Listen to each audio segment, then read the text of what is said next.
కార్తిక్ గారు మీరు చెప్పండి సార్, అసలు మీరు మొదటి నుంచి దీని గురించి ఏమీ మాట్లాడకుండా ఈ రోజున మేము 3వ తారీఖు లెటర్ రాసాము, ఆల్రెడీ మా ఎంపీలు చాలామంది దీని గురించి ప్రస్తావించారు, రండి ఈరోజు అఖిలపక్షాన్ని కూర్చుందాము, ఇవన్నీ అంటే ఏంటి?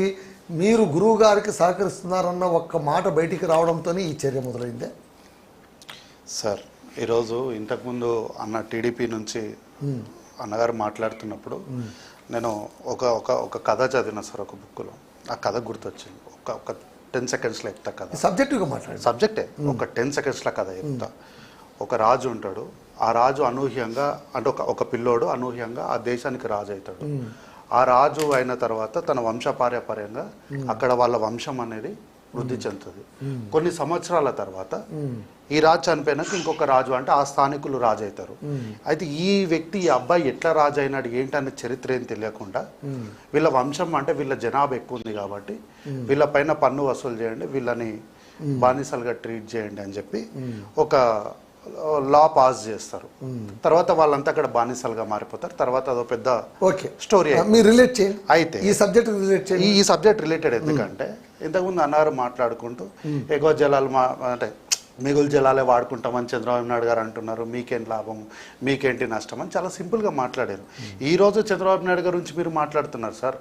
మేము ఈరోజు చంద్రబాబు నాయుడు గారి గురించి మాట్లాడట్లేదు, రేపటి తరం తెలంగాణ గురించి మాట్లాడుతున్నాం. మేము రేపటి తరం గురించి కదా మాట్లాడేది. లేదు వారు ఈరోజు చంద్రబాబు గారితో ఆస్తి వైరం ఉందే, ఏం వైరం ఉంటుంది అదే అంటారు వారు. ఇప్పుడు ఏంది చంద్రబాబు నాయుడు గారు ఈ రోజు చెప్తున్న మాటని రేపు తర్వాత వారి మనవాడు వచ్చిన తర్వాత తాతగారు ఏం చెప్పారో మనవాడికి తెలియదు.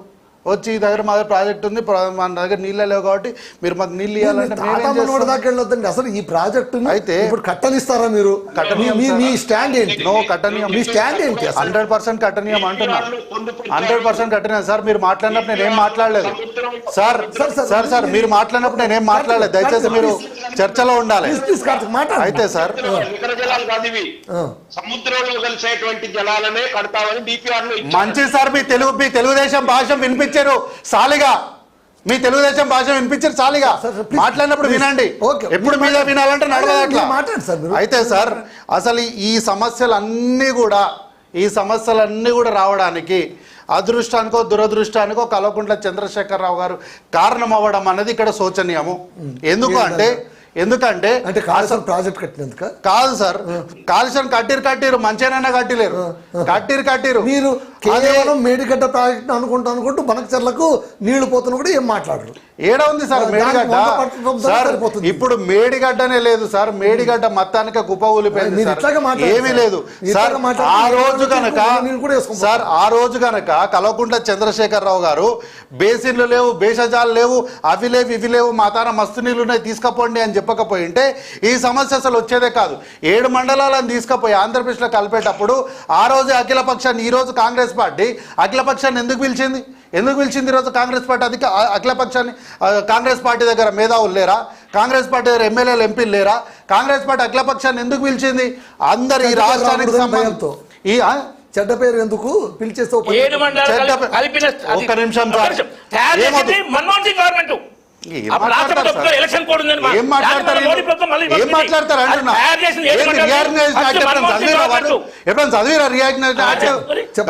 ఉండమనండి కొంచెం. ఎందుకు ఆవేశపడతారు వాళ్ళు? చెప్పండి. అయితే 7 మండలాలను అక్రమంగా ఆంధ్రప్రదేశ్లో కలిపే రోజు కల్వకుంట్ల చంద్రశేఖరరావు గారి గురించి మాట్లాడితే బీజేపీ పార్టీ వాళ్ళకు ఎందుకు బీపీలు పెరుగుతున్నా నాకు అర్థమైతే లేదు. ఆ రోజు ఈ రాష్ట్ర ప్రభుత్వంగా ఉన్నటువంటి కల్వకుంట్ల చంద్రశేఖరరావు గారు మా 7 మండలాలను మాకు ఇవ్వాలని చెప్పి ఈ రోజు అఖిల పక్షాన్ని పిలిచినట్టు ఆ రోజు అన్ని రాజకీయ పక్షాలను పిలిచి వారికి ఉన్నటువంటి బలానికి మరింత బలాన్ని చేకూర్చి ఆ రోజు ఉన్నటువంటి కేంద్ర ప్రభుత్వం పైన ఒత్తిడి పెట్టి ఉంటే బహుశా ఈరోజు ఇట్లాంటి సమస్య వచ్చేది కాదేమో. ఈరోజు మీరు అంటున్నారు ఏదో గురువు గారికి ప్రాబ్లం వస్తుందని, అది అని ఈరోజు ఏదో వ్యాఖ్యానాలు చేస్తారు. మేమేమి ఇప్పటికిప్పుడే మేము నిద్రలేచింది ఏం లేదు సార్. 4వ తారీఖు 4వ నెల 25 2025 నాడు 2025 నాడు Telangana challenge Andhra river interlinking projects in supreme court SC దగ్గర పోయి ఆ రోజే మేము దీనిపైన మా వాదన వినిపించినాము. తర్వాత 8/4/2025 నాడు Telangana irrigation officials opposed and protested. AP Banakacherla project is illegal అని చెప్పి ఆ రోజు ప్రొటెస్ట్ చేసిన సందర్భం ఈ రాష్ట్ర ప్రభుత్వాన్ని. నేను పార్టీల గురించి మాట్లాడతలేను, ప్రభుత్వం గురించి చెప్తున్నా. అట్లాగే 12/4/2025 నాడు కూడా stop Andhra from taking Banakacherla project అని చెప్పి మా వాదనలు వినిపించినాం. అట్లాగే ఆగస్టు 13/2019లో కల్వకుంట్ల చంద్రశేఖరరావు గారు రాయలసీమకి వెళ్ళి రతనాల సీమగా మారుస్తాము, మా దగ్గర నీళ్లున్నాయని చెప్పి కాంక్షించింది ఎవరు, ఎందుకు సార్? అంటే కేవలం ఆ రోజు ఉన్నటువంటి రాజకీయపరమైనటువంటి అంశాల్లో తెలంగాణ పార్టీని బీఆర్ఎస్ పార్టీగా మార్చి ఆంధ్రాలో విస్తరించాలన్నటువంటి వారి కోరికను నెరవేర్చుకోవడం కోసమా? ఇక్కడ ప్రజల్ని మోసం చేసింది కాక అక్కడి ప్రజల్ని కూడా మోసం చేయాలనుకొని వీళ్ళు వెళ్ళి మాట్లాడినారా? ఇట్లాంటి మాటలు, ఇట్లాంటి వ్యాఖ్యలు చేయకపోయి ఉంటే ఆ రోజే ఈ రోజు కాంగ్రెస్ పార్టీ ఎట్లయితే అఖిలపక్షాన్ని పిలిపించుకొని కూర్చోబెట్టి దీనిపైన ఈ బనకచెర్ల ప్రాజెక్ట్ ఇట్లా వాళ్ళు చేస్తున్నారు, దానివల్ల మన రాష్ట్రానికి వచ్చేటువంటి నష్టం ఏంటి, లాభం ఏంటి? కేంద్రంలో ఉన్నటువంటి పార్టీలో మీరు 2 ఎంపీలు ఉన్నారు కాబట్టి రాష్ట్ర ప్రజలు మిమ్మల్ని గెలిపించడం వల్ల మీరు అక్కడ ఎంపీలు అయినారు కాబట్టి కేంద్ర ప్రభుత్వం పైన మీరు ఒత్తిడి తీసుకురండి. ఎప్పటికి కూడా మనకు సంబంధించినటువంటి మన ప్రాంతానికి, రాష్ట్రానికి ఎప్పుడు కూడా మనకు అన్యాయం జరగకూడదని ఆ రోజే వీరు ఇట్లాంటి ఒక ఆల్ పార్టీ మీటింగ్ పెట్టి ఉంటే ఎట్లా ఉండేదో మాకు ఈ రోజు పరిస్థితి వేరేలాగా ఉండేది. ఈ రోజు కేవలం గురువు గారని మీరు మమ్మల్ని ఆపాదిస్తున్నారు సార్. మాకు కాదు సార్ గురువు గారు, ఆయన కల్వకుంట్ల చంద్రశేఖరరావు గారికి గురువు గారు.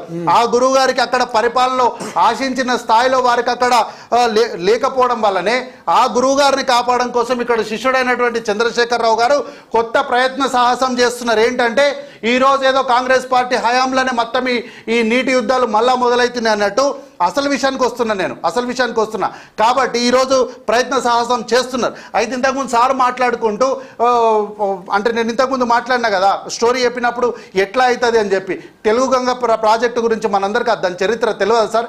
ఎన్టీ రామారావు గారు ఈ హయాంలో తెలుగు గంగ ప్రాజెక్టు విషయమైన చరిత్ర తెలియదా? చెప్పమంటే చెప్పండి, నాకు 10 నిమిషాలు టైం ఇస్తాంటే తెలుగు గంగ చరిత్ర మొత్తం చెప్తా.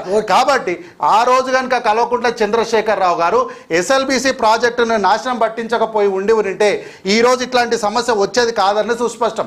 అయితే 10 సంవత్సరాలు ఇక్కడ కల్వకుంట్ల చంద్రశేఖరరావు గారి ప్రభుత్వంలో టెలిమెట్రిక్ వ్యవస్థను 34-35 ప్రాంతాల్లో ఏర్పాటు చేసే అవసరం ఉన్నప్పటికీ కూడా, ఆవశ్యకత ఉన్నప్పటికీ కూడా వాళ్ళు ఎందుకు దాన్ని నెరవేర్చకుండా గాలి కొదిలేసి చోద్యం చూస్తూ కూర్చున్నటువంటి వ్యవస్థలో ఈరోజు కేవలం టెలిమెట్రిక్ వ్యవస్థను ఏర్పాటు చేయకుండా ఉన్నందుకే ఈరోజు ఇట్లాంటి సమస్యలు రాగానే ఈరోజు కేవలం రాజకీయపరమైన లబ్ధి పొందడానికి మాత్రమే హరీష్ రావు గారి నేతృత్వంలోని బీఆర్ఎస్ పార్టీ కాంగ్రెస్ పార్టీని బద్నాం చేయాలని చూస్తుంది. కానీ ఎక్కడ కూడా కాంగ్రెస్ పార్టీ ప్రజాప్రభుత్వం తెలంగాణ రాష్ట్రానికి, ప్రాంతానికి అన్యాయం చేసే ప్రక్రియ ఎప్పటికి కూడా చేయదు. దేవిశ్రీ గారు సార్ చెప్పండి సార్. ఇప్పుడు కేసీఆర్ గారే వీటన్నిటికీ కర్మ క్రియ అని కాంగ్రెస్ వాళ్ళు వ్యాఖ్యానిస్తున్నారు. మనం ఎలా చూడాలి దీన్ని? ఇప్పుడు కేసీఆర్ పదం లేకుండా, కేసీఆర్ ను ఆలోచించకుండా, కేసీఆర్ ను తలవకుండా కాంగ్రెస్ పార్టీలో ఒక 10 ముక్కలు మాట్లాడితే వాళ్ళకు 100 మార్కులు వేయచ్చు ఈ రాష్ట్రంలో.